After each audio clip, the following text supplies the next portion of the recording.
My Father's Dragon by Ruth Stiles Gannett. Chapter 7. My Father Meets a Lion. My father waved goodbye to the rhinoceros, who was much too busy to notice, got a drink farther down the brook, and waded back to the trail. He hadn't gone very far when he heard an angry animal roaring. "Dang blasted! I told you not to go blackberrying yesterday. Won't you ever learn? What will your mother say?" My father crept along and peered into a small clearing just ahead. A lion was prancing about, clawing at his mane, which was all snarled and full of blackberry twigs. The more he clawed, the worse it became, and the madder he grew, and the more he yelled at himself, because it was himself he was yelling at all the time. My father could see that the trail went on through the clearing, so he decided to crawl around the edge in the underbrush and not to disturb the lion. He crawled and crawled, and the yelling grew louder and louder. He was just about to reach the trail at the other side. The yelling suddenly stopped. My father looked around and saw the lion glaring at him.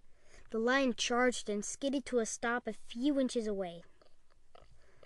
"Who are you?" the lion yelled at my father.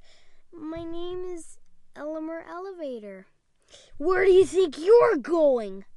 "I'm going home," said my father.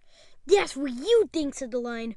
"Ordinarily, I'd save you for afternoon tea, but I happen to be upset enough and hungry enough to eat you right now."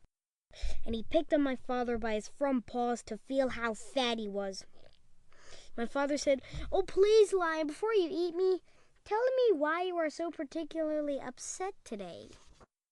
"It's my mane," said the lion, as he was figuring how many bites a little boy would make.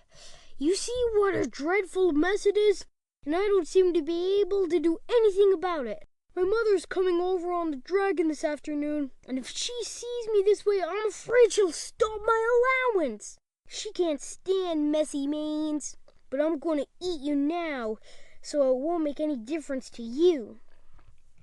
"Oh, wait a minute," said my father, "and I'll give you just the things you need to make your mane all tidy and beautiful. I have them here on my pack." "You do?" said the lion. "Well, give them to me, and perhaps I'll save you for afternoon tea after all." And he put my father down on the ground. My father opened the pack and took out the comb and the brush and the 7 hair ribbons of different colors. "Look," he said, "I'll show you what to do on your forelock where you can watch me. First, you brush a while, then you comb, then you brush again until all the twigs and snarls are gone. Then you divide it up in 3 and braid it like this and tie a ribbon around the end." As my father was doing this, the lion watched very carefully and began to look much happier. When my father tied the ribbon, he was all smiles. "Oh, that's wonderful, really wonderful," said the lion. "Let me have a comb and brush and see if I can do it." So my father gave him the comb and brush, and the lion began busily grooming his mane. As a matter of fact, he was so busy that he didn't even know when my father left. End of chapter 7.